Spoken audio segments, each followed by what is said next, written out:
comprar uma casa ou um apartamento, o que passa pela sua cabeça? Localização? Preço por metro quadrado? O estado de conservação daquele imóvel que você está querendo comprar ou daquele terreno?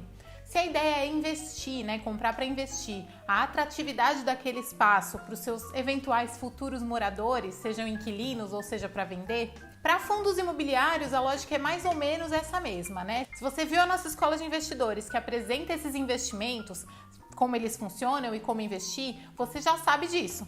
Se você não viu, clica aqui em cima para assistir que você vai entender do que eu estou falando. Só que além de pensar nos imóveis ou nos papéis que compõem esses fundos imobiliários, você como investidor ou investidora também deveria avaliar como que esse FII vai se comportar dentro da sua carteira, da carteira que você já tem de investimentos. Pensa comigo, se você fosse comprar 2 imóveis, um para passar a semana e o outro para passar o fim de semana e as férias, você ia escolher 2 apartamentos exatamente iguais no mesmo prédio?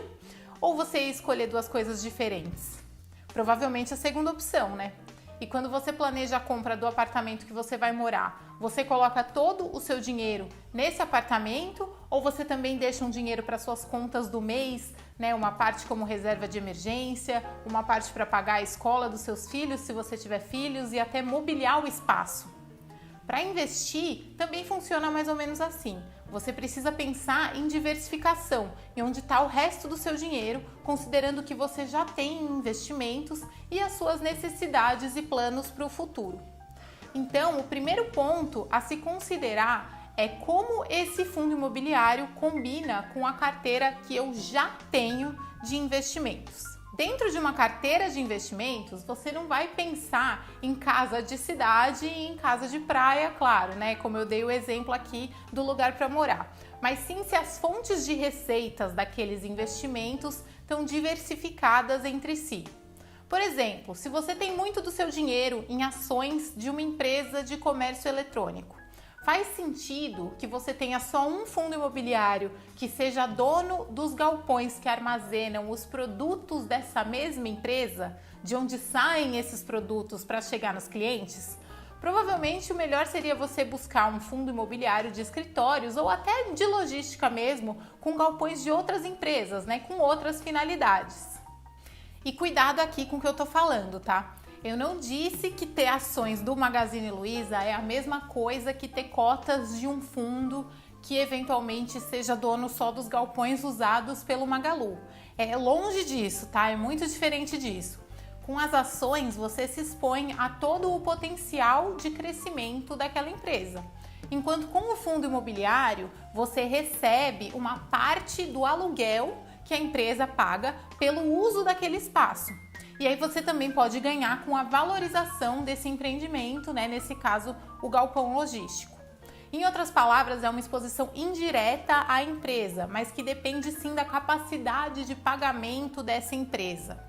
Por isso, investir nesse fundo imobiliário hipotético que eu falei, né, que teria só os galpões do Magazine Luiza, seria uma exposição ao risco do Magazine Luiza, o risco da empresa não conseguir pagar aquele aluguel, mas não necessariamente aos retornos dessa empresa.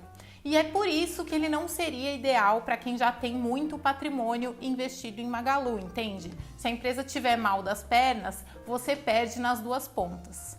Mas aqui a gente está falando numa hipótese de você escolher só um fundo imobiliário para investir. A real mesmo é que você pode e você inclusive deveria escolher fundos imobiliários de categorias diferentes, galpões, lajes, shoppings, papéis, até residenciais, para ter uma diversificação dentro da diversificação que representam os fundos imobiliários. Sim, porque FIIs são uma diversificação da sua carteira com possibilidade de renda extra e menos volatilidade, ou seja, menos altos e baixos do que ações na média. Mas dentro dessa categoria, diversificar também é a melhor solução. Ah, Paula, então quanto mais fundos eu tiver na minha carteira, melhor? Não necessariamente. O ideal aqui, de novo, é que você olhe para a sua carteira, veja o que você já tem lá dentro para compor um leque de fundos complementares em risco, tanto em retorno quanto em risco. Além disso, é bom ter uma quantidade de fundos que você consiga acompanhar, né? Que você conheça o mercado, que você compreenda mesmo o que está acontecendo ali. Só assim você vai realmente saber se você está investindo em fundos de qualidade, de potencial de retorno, bem localizados, né? Dependendo dos ativos, enfim. Próximo ponto que você deveria levar em consideração: momento econômico.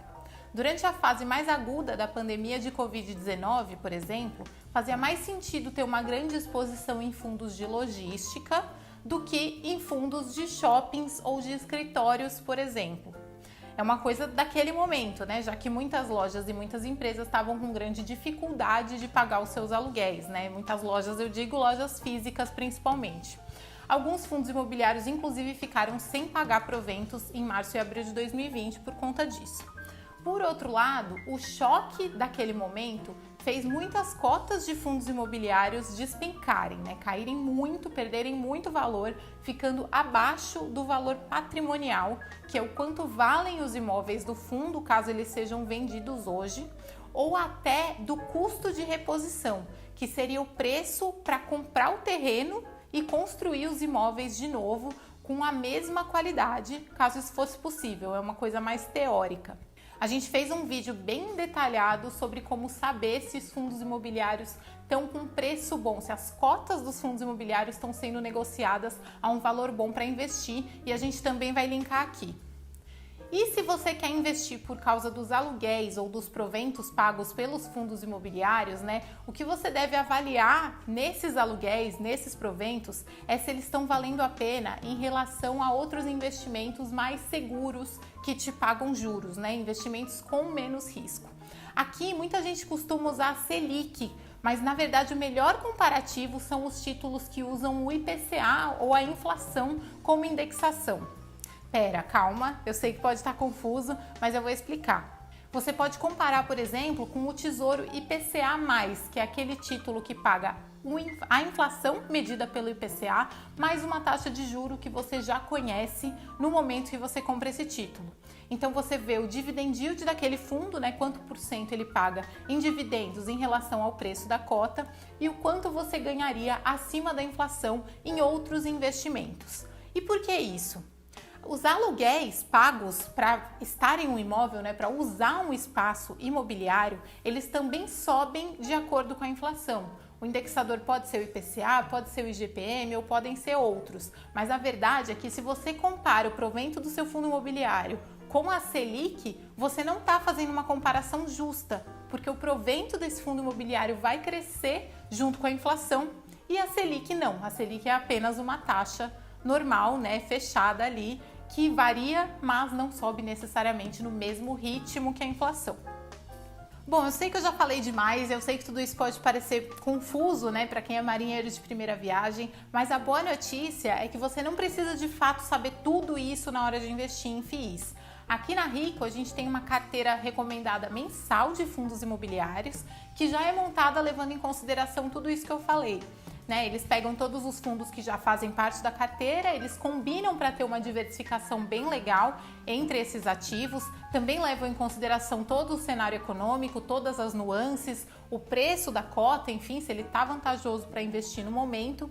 E fora isso, se você quiser uma avaliação ainda mais personalizada da sua carteira, a gente tem um serviço que chama Análise Mensal de FIIs.